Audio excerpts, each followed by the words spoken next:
why would we allow women who identify as men to compete in the women's category? And I can answer this question easily. It's because women would never and will never be able to compete at the same level against the men.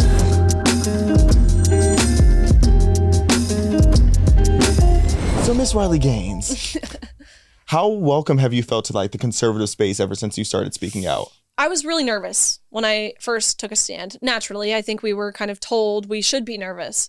So I was really terrified, but I have been so welcomed. And really, I formed a lot of allies, not even just in the conservative space. There have been several people who would consider themselves lifelong liberals who have said, you know, you're so right. Thank you for doing what you're doing. I totally agree with you. So it's been cool to kind of see how this really does extend beyond party lines, which isn't what you would think if you just watched the news or just saw how politicians were voting. You would think this is super polarizing and divisive, but in reality, I think what I'm advocating for is a unifying issue. It really is. I feel like this has been one of those issues that's woken people up because it's just blatantly unfair. And you would think that that's kind of common sense, but to some people, it's not. And that blows my mind because look, what I'm saying, what I've been advocating for is that men are men and women are women and each sex is deserving of equal opportunities. I mean, it's the most basic of truths, right? I'm not sitting out here saying something outlandish. I'm saying each sex deserves equal opportunities on the basis of their sex and you can't change your sex. I mean, it's the most crazy thing. It blows my mind when I think about it, that saying those things has gotten me a platform and notoriety and credibility. I mean, it's utter lunacy. And I think it shows the true state of where we are as a country when we're willing to deny man and woman. It's like, oh gosh, we should all be thinking, you know, what's next? What's the next thing they're going to be asking us to lie about? Have you dealt with a lot of censorship since you started speaking out? I have, naturally, right? My TikTok, everything gets deleted on there. Of course, Twitter at first, before Elon Musk took over, my Twitter was deleted. That's why I have so many underscores in my name now because my Twitter kept getting deleted, for simply saying there are two sexes. Again, the most crazy thing. So I've certainly dealt with censorship and people trying to quiet you down and even from institutions in my university, the way they responded and getting us to be quiet, trying to get us to be quiet. It's crazy. And that's why people are scared. That's why people our age are scared to take a stand because they see these authority figures and policies and institutions and companies and corporate America and all these places stifling them when they have an organic thought, when they think for themselves, when they know how they feel and what they want to say. That's shut down. Mm-hmm. So your friend Paula was telling us a little bit about like how a lot of the people on her team, because she was on Lia's team, or I should say Lia invaded Paula's team. Right. A lot of the women on the team secretly did support Paula, but they weren't vocal about it. I'm always curious, what did the people who were on Will's or Lia's original team think? And what did, like, at your school, like some of the men that were at your college who were on the men's swim team, like what did they think of the whole trans issue? They thought it was lunacy. My husband was a men's swimmer at Kentucky. They're on the same page as we are. I was team captain of my team and we had 40 girls on our team. And so being team captain, I made sure to facilitate the conversation when this all started happening. You know, I didn't want anyone to feel like they couldn't express exactly how they felt in total transparency and honesty. And so what I found in making sure I had this conversation was that 38 of the 40 girls felt the exact same way that I did. Again, just scared to say it publicly because we were told, you know, you won't get a job, you won't get into grad school. And that terrified these girls.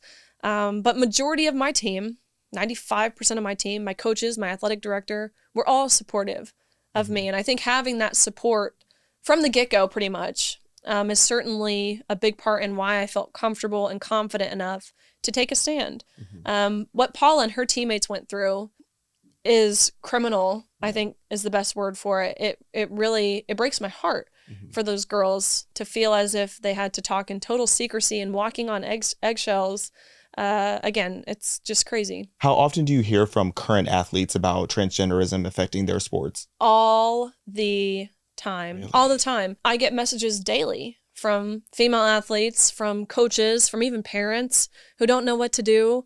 I mean, it's all sports all across the country. Even people will reach out to me telling me, I'm in middle school and there's a boy in my locker room, or, I've had several people reach out and say, I got second and runner-up homecoming queen to a man. I mean, it extends beyond just sports, but that's why I feel so passionately about defending it.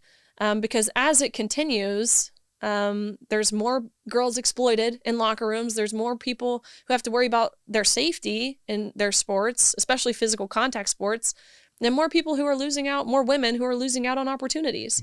And so because of the influx of messages I get, it reminds me that what me and Paula went through is by no means unique. And it shuts down the narrative that I hear all the time that, this is a non-issue. It's not really happening. Why are we creating a solution to a problem that doesn't exist? Yeah. That could not be further from the truth. We'd love to get your general thoughts on my friend's situation. So she recently just got red-pilled. She's a softball coach at a community college, and there's a girl on the team who is transitioning into being a man. So she's been getting testosterone and boosters and hormones and all that kind of stuff, but she doesn't want to be on the men's baseball team because she knows she can't compete. So she has to pick a struggle. It's like, is it the man who wants to be a woman who's considered a woman, or is the woman who wants to become a man taking testosterone and steroids that's considered a woman? What do you think of that? This is such a good point that people don't think about. I've heard of this happening all over too. There was a girl who reached out to me at an SEC school. On their soccer team, they're allowing a woman who wants to become a man to keep competing with the women. Even at that same national championships where we had Lia Thomas, who is man self-identifying as a woman, at the same championships, we had a female transitioning to a man competing in the women's category at the same meet. We were told we had to go to training to learn how to use she, her pronouns when talking about Lia Thomas and referring to this individual, but using he, him pronouns when talking about Izzy, who now identifies as Isaac. We had to fully treat this person as a man, we were told. It just goes back to, look, if we're really basing this off gender identity, like the NCAA claims, like the IOC claims, then why would we allow women who identify as men to compete in the women's category? And I can answer this question easily. It's because women would never and will never be able to compete at the same level against the men. Looking at Izzy, now Isaac, who swims for Yale, for example, finished top 5 in the country as a woman, which is an incredible achievement for someone who's not taking performance-enhancing drugs. And I don't believe Izzy was at the time. Now she is taking testosterone and is competing with the men. Finishes dead last every single time as top 5 in the country as a woman. I watched one meet of hers this year, and the only male swimmer she beat was a male swimmer with one arm. And I don't say it to be funny. I don't say it to mock. Again, it's factual, real information. Yeah.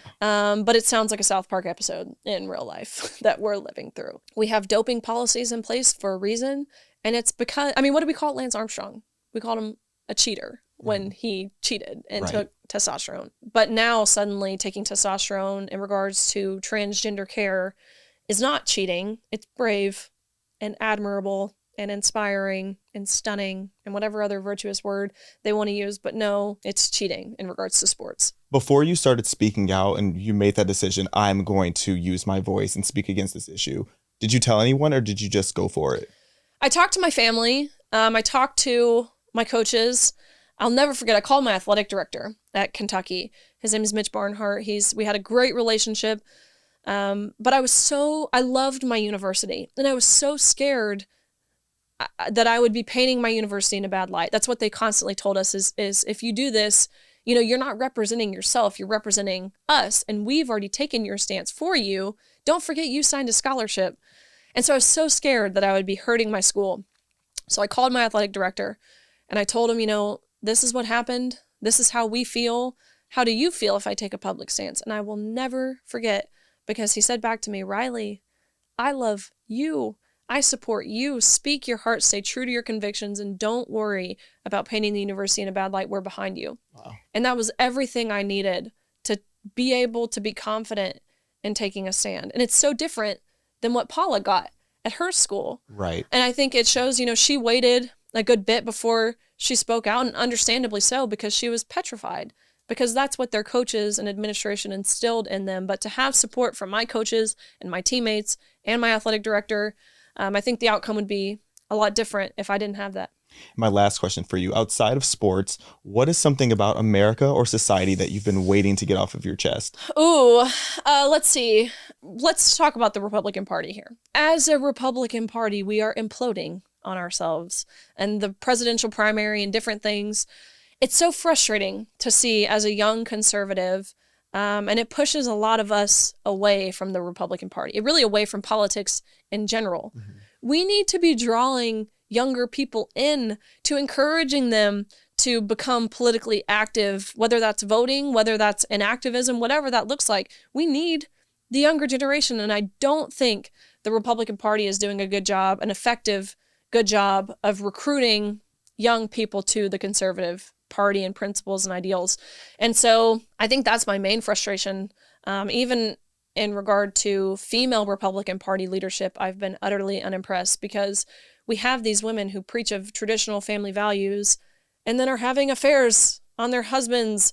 And we have people in public theaters being groped by men. And it's so frustrating, because I think we need to see more people leading by example rather than by doing what they do for personal advancement or monetary gain.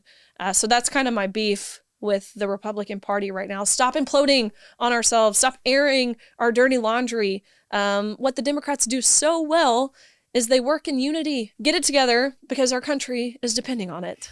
So desperately. So desperately. So that's my beef. Well, thank you for your time. Thank you. I appreciate you.